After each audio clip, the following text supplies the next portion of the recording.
Selamat pagi untuk Pak Erwin. Dari kelompok 6 sendiri, kami akan mempresentasikan hasil grup project dari kami untuk kelas Analytics dan Digital Marketing dari sosial media strategi untuk Something. Untuk timnya sendiri, ada saya sendiri, Lydia, lalu nanti akan ada Kak Fadel dan ada Kak Zia. Untuk konten yang akan kami berikan adalah ada introduction, ada situational analysis, ada formulating social media strategy, ada aligning social media goals with business goals, lalu yang terakhir adalah monitoring social media. Adapun sedikit untuk eksekutif summary-nya, seperti yang kita tahu, memanage social media itu sangat challenging, apalagi jika company tersebut menjual banyak produknya kepada customer. Jika company tersebut menjual ribuan produk di customer, sangat susah untuk reach setiap customer agar mereka dapat membeli produk dari company tersebut. Sehingga salah satu cara yang bisa dilakukan adalah menggunakan sosial media strategi untuk dapat efficiently reaching the target audience. Selain itu juga, social media marketing strategi ini sudah banyak diterapkan oleh beauty industry, apalagi untuk gain awareness, untuk create brand reputation, dan membuat conversion untuk customer mereka. Sehingga the primary objective of this report sendiri adalah mendevelop social media strategi untuk Something. Something sendiri adalah brand lokal Indonesia yang launch di bulan Mei 2019 yang berfokus pada kesehatan dan perawatan kulit dan menekankan kepada kebutuhan kulit konsumer Indonesia yang mengutamakan kualitas yang superior dengan harga yang affordable. Sekarang ini Something sudah banyak dikenal oleh masyarakat, di mana mereka adalah top largest market skincare di platform Shopee dan di platform lainnya juga, dan become one of the best selling skincare brand di Indonesia. Untuk visi dan misi Something sendiri adalah untuk to be recognized globally and hold a particular place in the heart of locally and worldwide. Jadi pastinya mereka ingin, walaupun mereka sudah sukses di lokal di Indonesia, tetapi mereka juga ingin bisa sesukses seperti international brand. Jadi mereka ingin mendapatkan perhatian dari masyarakat global. Untuk Something sendiri punya produk lain dibagi menjadi 4, yaitu ada facial care product seperti serum, moisturizer, lalu sabun cuci muka, dan sebagainya. Lalu ada makeup yang terdiri dari cushion, misalnya maskara, pewarna bibir, dan bedak. Lalu juga ada toolsnya itu seperti brush ataupun sponge. Lalu ada sekarang mereka terbaru mengeluarkan body care untuk misalnya jika ada jerawat punggung ataupun lotion dan sebagainya. Untuk sekarang ini mereka sudah produk mereka sekarang sudah berjumlah 120 jenis produk, tetapi yang best selling itemsnya itu adalah Niacinamide Sabi Brightening Serum. Untuk kenapa sih Something ini menggunakan marketing strategi, sosial media marketing strategi? Pastinya pertama mereka ingin bisa berkompetisi terhadap kompetitor skin brand yang ada di Indonesia.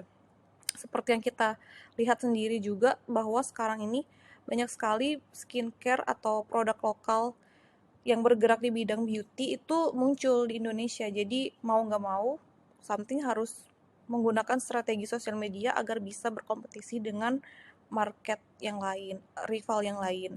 Yang kedua, sekarang ini orang Indonesia semuanya rata-rata itu adalah pengguna sosial media, dan prediksinya di tahun depan, di tahun 2023 akan skincare sektor itu akan doubling, akan increasing. Jadi sebisa mungkin dengan menggunakan dengan sosial media marketing strategi ini bisa merich mereka yang menggunakan sosial media.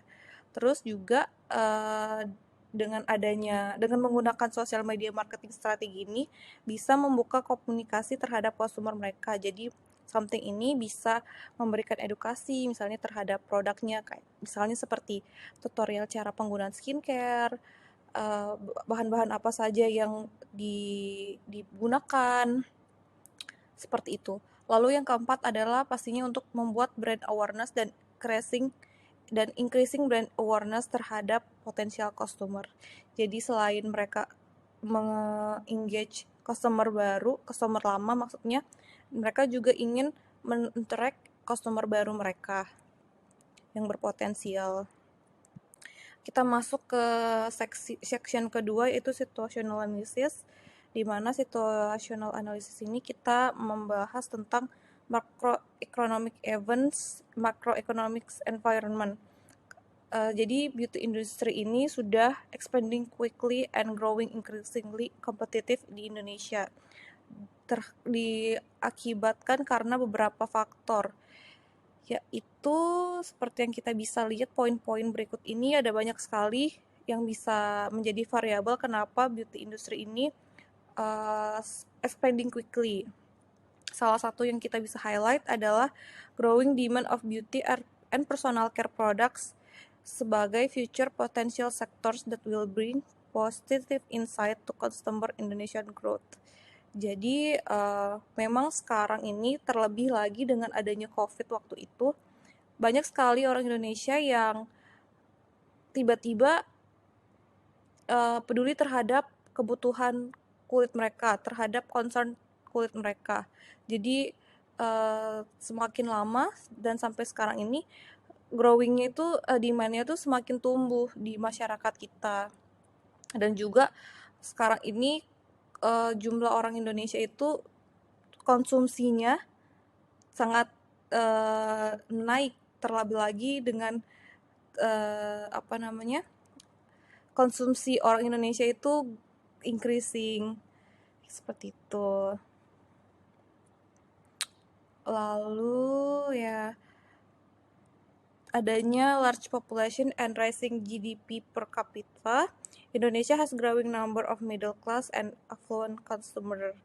Skincare and beauty industry in Indonesia are becoming halal certified. Juga karena hal itu, banyak orang-orang Indonesia yang ingin produk skincare yang halal, sehingga growing demand of skincare yang halal itu juga increasing sekarang ini. Untuk melihat kompetitif overview-nya, kami menggunakan analisis Porter's 5 forces. Kita bisa lihat untuk kompetitor rivalry-nya itu sekarang ini sangat tinggi di Indonesia karena sudah banyak brand-brand lokal yang muncul dan brand-brand internasional juga yang bisa berkompetisi, yang bisa menjadi kompetisi terberat bagi something. Jadi high competitors, tapi threat of new entrants-nya juga tinggi karena banyak skincare yang bisa masuk dengan cepat, dan orang-orang Indonesia itu, dan skincare ini beauty industry ini lumayan bisa cepat diterima di masyarakat, sehingga the threat of new entry is quite high juga. Dan karena itu pula threat of substitution-nya juga tinggi, karena jika misalnya something ini menaikkan harganya sedikit, itu pasti bisa digantikan dengan brand lain yang lebih murah. Sehingga high bargaining power of customer-nya juga tinggi, seperti itu. Dan low bargaining of power, tetapi bargaining power of supplier-nya low karena due to the high number of market players dan large supply of diverse product. Selanjutnya saya akan membahas tentang kenapa sih skincare industri ini banyak dimintai atau digandrungi oleh masyarakat. Yang pertama itu adanya Korean beauty trends. Jadi sekarang ini seperti yang kita rasakan juga, masyarakat Indonesia sudah terinfluence dengan budaya-budaya Korea, seperti mereka sekarang menonton K-dramanya, lalu juga suka dengan idol-idolnya, dan mereka melihat kenapa sih kok kulit mereka ini bagus banget ya orang Korea. Jadi kayak dari situ mereka mencoba tuh untuk coba-coba skincare, brand skincare dari Korea juga, dengan harapan untuk mendapatkan kulit sebagus orang-orang Korea ini yang mereka nontonin. Jadi berawal dari situ, dan pandemik juga. Ketika pandemik, orang udah mulai self care, udah mulai peduli dengan kesehatan badan, kesehatan kulit mereka, sehingga dari situ muncul demand of skincare industry. Lalu adanya juga demand untuk halal, karena mereka udah aware tentang kulit mereka. Mereka juga peduli tentang produk yang mereka gunakan itu halal atau enggak, sustainable atau enggak, ramah lingkungan atau enggak, ingredients apa yang mereka gunakan cocok gak untuk kulit, berbahaya atau enggak, seperti itu. Terus dengan adanya development of social media di TikTok gitu misalnya, orang-orang kan banyak sering orang-orang itu sering influence masyarakat kita dengan cara membuat konten-konten tentang skincare yang mereka pakai di sosial media. Jadi dengan adanya itu, orang lain juga apa ya, jadi terinfluence, jadi pengen ikut-ikutan buat coba skincare. Jadi dari situlah demand of skincare industry itu berkembang di Indonesia. Untuk selanjutnya akan dijelaskan oleh rekan saya. Terima kasih. Baik, terima kasih. Di sini saya akan mencoba melanjutkan. Di sini ada bagian competitive advantage, ada cost leadership, differentiation, and focus. Untuk bagian cost leadership, di sini menyebutkan bahwa kemampuan untuk memproduksi produk dengan biaya yang rendah. Semua produk ditawarkan kepada konsumen dengan harga yang masuk akal dan ramah anggaran. Untuk bagian diferensiasinya ini penekanan pada produk alami dan bebas efek samping, lalu sertifikasi halal, lalu untuk formulasi canggih dan inovasi kontinuitas, lalu citra merek yang kuat. Untuk bagian fokus ini ada menyebutkan bahwa secara konsisten melakukan riset mendalam dan menggunakan bahan-bahan dan formulasi premium dalam memenuhi beragam kebutuhan pelanggan kecantikan Indonesia. Lalu untuk selanjutnya di sini ada something business growth strategy. Di sini ada 6 poin. Untuk bagian pertama ini memaksimalkan digital marketing di platform media sosial. Lalu yang kedua ini ada duta merek Korea karena K-beauty ini menjadi salah satu elemen pendorong tumbuhnya bisnis kecantikan di Indonesia. Lalu yang ketiga ada influencer dan kemitraan merek dalam kecantikan. Yang keempat ada strategi pemasaran melalui e-commerce. Yang kelima juga kita ada memberikan sampel mini dan ekstra, serta yang terakhir ini kita akan mengadakan kelas hunting. Lalu untuk selanjutnya di sini ada SWOT analisis, di mana di sini ada strength, opportunity, weakness, and threat. Saya sebutkan salah satu dari strength-nya. Ini produk ini berkualitas tinggi, formulasi juga yang terbaik, terus sertifikasi halal dan harganya juga terjangkau. Untuk di bagian opportunity di sini ada menyebutkan bahwa media sosial dan e-commerce ini digunakan secara dramatis untuk memotong biaya. Untuk weakness-nya ini kita tuh memerlukan teknologi yang tinggi dan diperlukan untuk berinvestasi lebih banyak dalam inovasi mereka untuk menonjol di pasar yang kompetitif. Lalu untuk ancamannya di sini bisa jadi salah satunya itu adalah cocok gak cocok. Lalu untuk selanjutnya di sini ada market problem formulation. Di sini ada problem statement and solution-nya. Yang pertama ini kita mencoba memahami audiens yang dituju. Solusinya ini gunakan data untuk mendapatkan pemahaman yang mendalam tentang sentimen konsumen dan poin rasa sakit yang untuk merancang tujuan serta konten. Terus lalu yang kedua ini ada mengembangkan konten yang sesuai untuk platform yang sesuai, di mana solusinya ini adalah lakukan penelitian menyeluruh dalam menentukan peluang pemasaran pada platform tersebut. Lalu yang ketiga ini ada mengikuti tren media sosial terbaru. Jadi untuk mengantisipasi gerakan dan mode media sosial yang sebelum meledak. Lalu yang sulit diukur. Ini kita solusinya itu menentukan KPI atau menggunakan analitik perangkat lunak dan serta berfokus pada sinyal kualitas, misalnya kayak keterlibatan tindakan daripada metrik seperti misalnya kayak jumlah pengikut. Lalu yang terakhir ini ada perlu ditetapkan terlibat dan aktif. Jadi solusinya ini adalah periksa konten berperforma terbaik ini untuk menentukan apa yang menghasilkan keterlibatan paling banyak. Jadi kayak kita mulai berinteraksi dengan follower media sosial dengan cara repost testimonial kayak lalu melakukan kontes dan lain-lain kayak gitu. Untuk selanjutnya ini ada formulating social media strategi. Untuk selanjutnya, di sini ada bagian eksekutif champion, di mana di bawah ini merupakan peran kunci manajemen produk. Yang pertama itu adalah pitching dan memposisikan ide-ide baru dalam pengembangan produk dan fitur.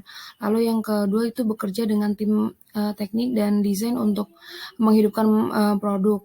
Lalu yang ketiga ini ada memastikan bahwa setiap produk ini memenuhi kebutuhan target pengguna atau pelanggan. Lalu selanjutnya di sini ada cross functional team, di mana ada 3 poin. Disebutkan bahwa yang pertama seorang manajer produk ini berfungsi sebagai SEO team dan bekerjasama dengan penjualan dan pemasaran untuk merampingkan produksi utama dan proses transfer. Nah, lalu yang kedua ini ada manager of the production floor dan personal pengadaan menyesuaikan untuk memangkas inventaris atau menjamin ketersediaan produk.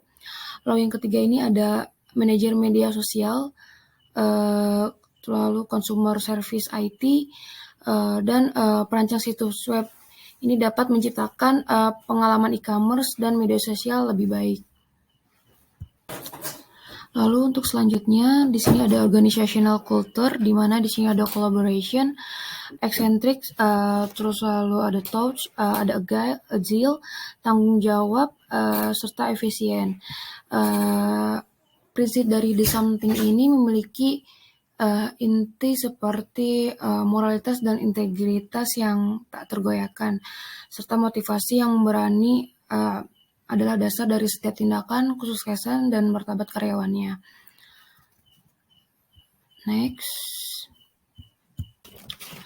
Lalu untuk selanjutnya di sini ada current social media presence. Ini merupakan sosial media yang sering digunakan seperti Instagram, YouTube, TikTok, dan Twitter. Di mana dari keempat ini TikTok memiliki jumlah pengikut yang paling banyak. Dan media sosial ini sangat berpotensi untuk dapat digunakan sebagai media marketing. Lalu untuk selanjutnya, di sini ada juga media marketing digital lainnya, seperti diantaranya ada email marketing, ada viral marketing, digital campaign, influencer marketing, content marketing, dan SEO atau search engine optimization. Untuk selanjutnya akan dilanjutkan oleh Saudara Fadel. Terima kasih. Oke, sekarang kita masuk ke aligning social media goals with business goals-nya. Oke, berikut ini merupakan slide mengenai develop social media channel use yang kami sarankan untuk Something, di mana ada 4 social media. Yang pertama adalah Instagram, kedua TikTok, ketiga Facebook, dan yang keempat ada Twitter. Dari masing-masing social media ini memiliki strateginya masing-masing, tapi saya tidak akan mendeskripsikan atau tidak menyebutkan satu persatu, jadi saya hanya meng-highlight beberapa yang paling penting dari setiap social media.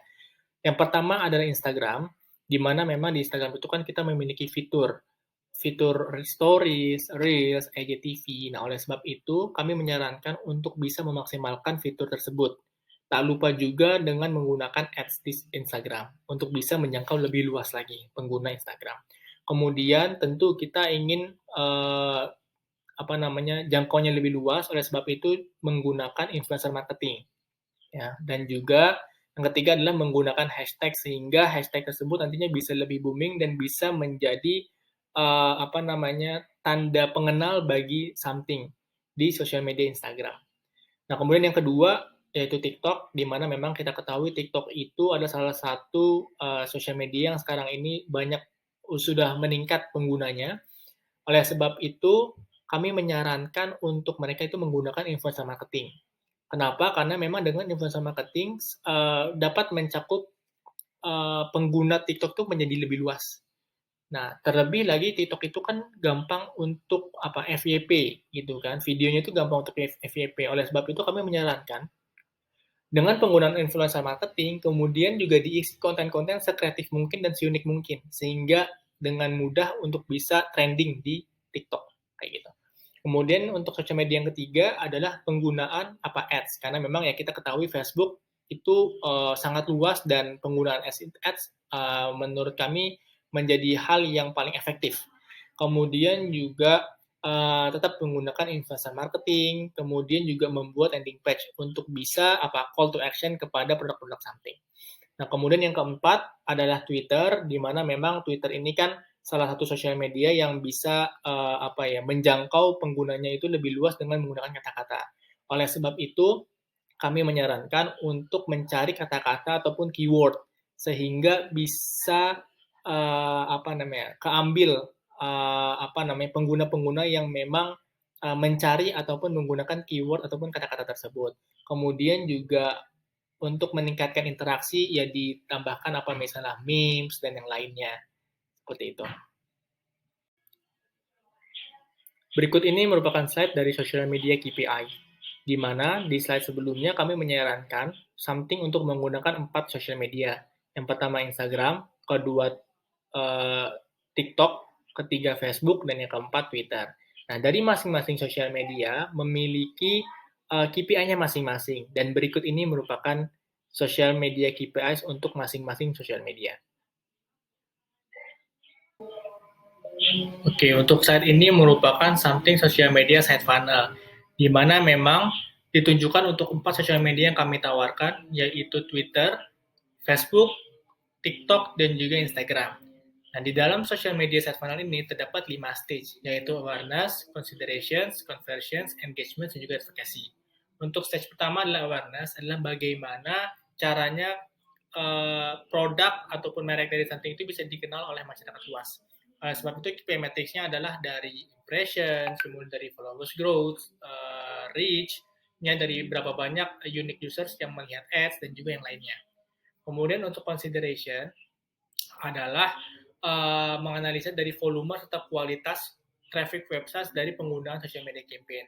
Nah, beberapa KPI metrics diantaranya adalah berapa banyak impressions dari video yang dilihat oleh users, kemudian ada berapa banyak ads yang diklik oleh users, dan juga yang lainnya. Untuk yang ketiga adalah conversions, adalah untuk melihat social media mana yang sebenarnya ini memiliki better performance. Kayak gitu loh. Dari calon customers bisa menjadi customers. Oleh sebab itu, dilihat tuh yang mana social medianya itu yang bisa mengeksekusi hal tersebut. Oleh sebab itu, kami membuat KPI metrics-nya adalah yang pertama dari conversion rate, kemudian dari cost of conversion-nya juga, kemudian dari value of item sold, bounce rate, ROI, dan juga yang lainnya. Kemudian dari engagement adalah bagaimana hubungan antara produk ataupun merek something tersebut dengan para customers-nya. Kayak gitu. Nah, oleh sebab itu dilihat dari matriksnya itu mengenai review, ratings, kemudian dari comments, dan juga yang dari yang lainnya. Kemudian untuk stage kelima adalah advokasi, di mana memang di sini itu bagaimana awareness itu bisa mempertimbangkan ataupun mendrive conversion, dan juga bisa meningkatkan loyalitas dari customer. Nah, oleh sebab itu KPI metrics-nya itu dari mention, kemudian juga dari influencer content engagement. Nah, maksudnya adalah kalau misalnya dari mention itu ada berapa banyak sih mentions yang dilakukan oleh user terhadap merek something kayak gitu. Kemudian dari influencer content engagement itu ada hubungan dari influencer dari engagement yang dilakukan influencer kepada masyarakat itu gimana tuh view-nya. Kemudian juga reaction dari user terhadap influencer tersebut bagaimana. Nah itu, dua hal itu yang menjadi KPI metrics untuk stage efficacy. Nah, slide ini merupakan lanjutan dari slide sebelumnya, yaitu bagaimana caranya memonitoring KPI tersebut. Nah, oleh sebab itu, kami menawarkan untuk something menggunakan Google Analytics.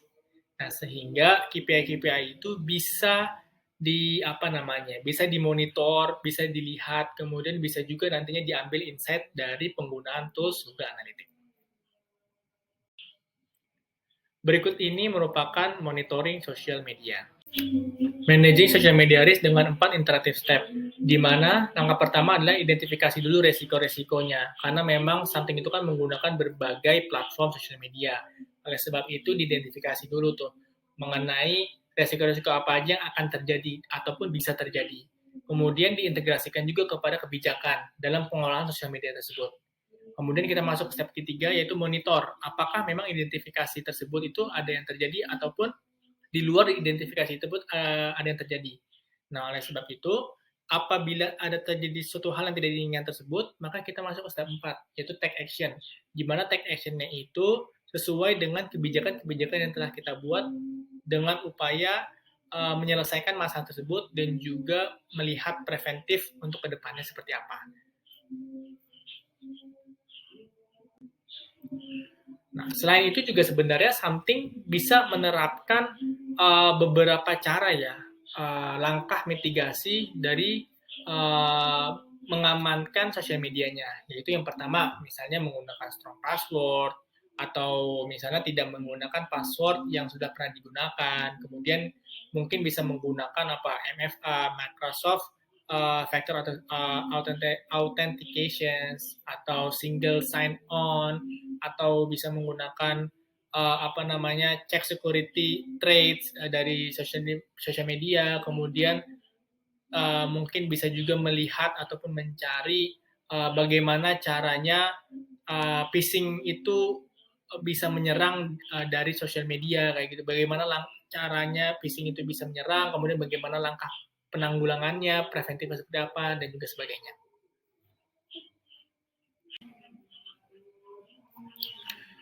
Pada slide ini berkaitan dengan security management, yaitu establish social media security policy and measure. Nah, poin yang saya utarakan ini akan menjadi representatif pada slide ini. Yang pertama adalah ekspektasi maintenance untuk software dan juga hardware-nya, di mana kami menyadari bahwa dengan maintenance software dan juga hardware bisa memperbaiki bugs-bugs yang terjadi pada versi sebelumnya. Kemudian adalah membuat norma yang dikaitkan dengan intellectual property dan juga kerahasiaan. Kemudian juga menunjuk orang untuk bisa menceritakan, kemudian juga merespon kepada masyarakat apabila terjadi mengenai security ataupun isu-isu mengenai keamanan dari sosial media. Kemudian juga mencari cara bagaimana caranya mengetahui lebih cepat dari tindakan-tindakan fraud, tindakan-tindakan ancaman, ataupun tindakan dari keamanan lainnya.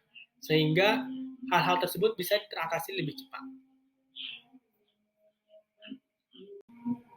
Sekian dari presentasi dari kelompok 6. Terima kasih.